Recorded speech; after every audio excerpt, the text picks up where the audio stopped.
ఒక్కోసారి మన గురించి మనకే కొన్ని విషయాలు నచ్చవు కదా. మనలో ఉన్న లోపాలు, బలహీనతలు చూసుకుని బాధపడిపోతూ ఉంటాం. వీటివల్ల ఏంటుపయోగం అనిపిస్తుంది. కానీ ఇప్పుడు మనం చెప్పుకోబోయే ఈ చిన్న కథ బహుశా మనల్ని మనం చూసుకునే పద్ధతినే పూర్తిగా మార్చేస్తుందేమో. ఒకవేళ మనం ఏదైతే మన బలహీనత అనుకుంటున్నామో అదే మన అసలైన బలమైతే ఆలోచించండి. ఈ కథ మనల్ని సరిగ్గా ఇదే అడుగుతుంది. సరే, ఈ ఆలోచనతోనే ఈ కథలోకి వెళ్దాం. కథ ఒక ఊరిలో మొదలవుతుంది. అక్కడ ఒక రైతు ఉండేవాడు. చాలా కష్టపడి పనిచేసే మనిషి. ప్రతిరోజూ తెల్లవారుజామునే లేచి నదికి వెళ్ళి ఇంటికి కావాల్సిన నీళ్లు తీసుకురావాలి. అందుకోసం అతను 2 పెద్ద మట్టి కుండల్ని వాడేవాడనమాట. ఆ దృశ్యాన్ని ఊహించుకోండి. ఒక పొడవాటి కర్రకి 2 వైపులా ఆ మట్టి కుండల్ని కట్టి దాన్ని భుజం మీద పెట్టుకుని రోజూ నదికి వెళ్ళరావాలి. ఎండైనా సరే, వానైనా సరే. అతని దినచర్యలో ఏమాత్రం మార్పుండేది కాదు. అయితే ఆ 2 కుండలు ఒకేలా లేవు. వాటి మధ్య ఒక పెద్ద తేడా ఉంది.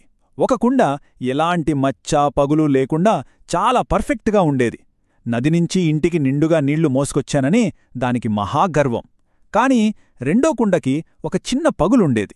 దానివల్ల ప్రతిసారి ఇంటికి చేరేసరికి అందులో సగం నీళ్లే మిగిలేవి. ఇక అదెప్పుడూ సిగ్గుతో, బాధతో కుమిలిపోతూ ఉండేది. ఇప్పుడు ఆ పగిలిన కుండవైపునుంచి చూద్దాం. తన అసంపూర్ణత దానికి ఎంత పెద్ద భారంగా మారిందో, అది ప్రతిరోజూ ఎంత బాధ అనుభవించిందో కాస్త అర్థం చేసుకుందాం. ఆ పర్ఫెక్ట్ కుండ ఊరికే ఉండేదిగాదు.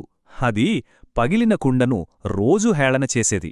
చూడు, నువ్వు వేస్ట్, నువ్వు మోసే నీళ్లలో సగం దారిలోనే పోతాయి. యజమానికి నిజమైన సేవ చేస్తున్నది నేను మాత్రమే అనేది. పాపం ఈ మాటలు విన్నప్పుడల్లా ఆ పగిలిన కుండ మరింత కుంగిపోయేది. తన లోపాన్ని చూసి నిస్సహాయంగా ఫీలయ్యేది. ఇక ఆ బాధను తట్టుకోలేక ఒకరోజు ఉదయాన్నే ఆ పగిలిన కుండ రైతుతో మాట్లాడింది. చాలా దీనంగా, యజమానీ, నన్ను క్షమించు. నావల్ల మీ కష్టమంతా వృధా అయిపోతోంది. దయచేసి నన్ను మన్నించండి అని వేడుకుంది. దాని గొంతులో ఎంత నిరాశుందో చూడండి. కాని ఆ రైతు ఏమాత్రం కోప్పళ్లేదు. ఆ కుండ బాధను చూసి ప్రశాంతంగా ఒక చిరునవ్వు నవ్వాడు. అయ్యో, దానికేం, నువ్వేం బాధపడకు, రేపు నీకు నేనొకటి చూపిస్తాను అన్నాడంతే. ఆ రైతు సమాధానంలో ఉన్న ఆ ప్రశాంతతే మనకసలు ఏం జరగబోతుందోనన్న ఆసక్తిని కలిగిస్తుంది కదా. ఇక్కడనుంచే కథ ఒక అద్భుతమైన మలుపు తీసుకుంటుంది. రైతు ఆ పగులు వెనుకున్న అసలు నిజాన్ని, దాని వెనుకున్న ఉద్దేశాన్ని బయటపెట్టబోతున్నాడు. మరుసటి రోజు నీళ్లు తెస్తున్నప్పుడు రైతు ఆ కుండతో మెల్లగా అన్నాడు, మనం ఇంటికి వెళ్తున్నాం కదా, ఒక్కసారి నీ వైపున్న దారిని కిందకు చూడు అని. అంతే, ఆ మాటతో కుండ దృష్టితో పాటు మన దృష్టి కూడా ఆ దారిమీద పడింది. ఆ కొండ కిందకి చూసి ఆశ్చర్యపోయింది. దారికి తన వైపు మొత్తం ఒక అందమైన రంగుల ప్రపంచం. రకరకాల పూలు విరబూసి ఉన్నాయి. అదొక అందమైన పూల తివాచీ పరిచినట్టుంది. ఆ దృశ్యం చూసి దానికి మాటలు రాలేదు.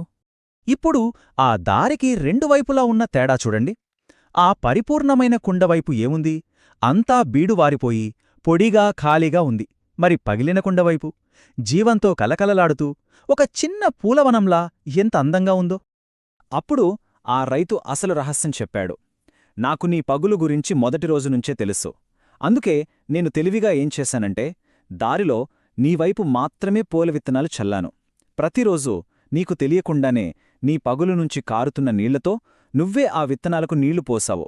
ఈరోజు మనం చూస్తున్న ఈ అందమైన పూలతోట, అదంతా నీవల్లే సాధ్యమైంది. రైతు మాటల్లో ఎంత జ్ఞానముందో కదా. సరే, మరీ ఈ కథ మనకి ఏం చెబుతోంది? ఈ కథలోని నీతిని మన జీవితాలకి, మన వ్యక్తిత్వానికి ఎలా అన్వయించుకోవాలో చూద్దాం. దీని సారాంశం ఒక్కటే: మనం లోపాలుగా, బలహీనతలుగా భావించేవే మనల్ని ప్రత్యేకంగా నిలబెడతాయి. అవే మనల్ని మరింత అందంగా, బలంగా మారుస్తాయి. అంటే మనం ఉన్నది ఉన్నట్టుగా ఉండటంలోనే అసలైన విలువ దాగి ఉంది. సింపుల్గా చెప్పాలంటే ఈ కథ నుంచి మనం 3 విషయాలు గుర్తుపెట్టుకోవాలి. 1. మన లోపాలు మన ఓటమి కాదు. 2. ఆ లోపాలే కొత్త అందం పుట్టడానికి అవకాశాలు.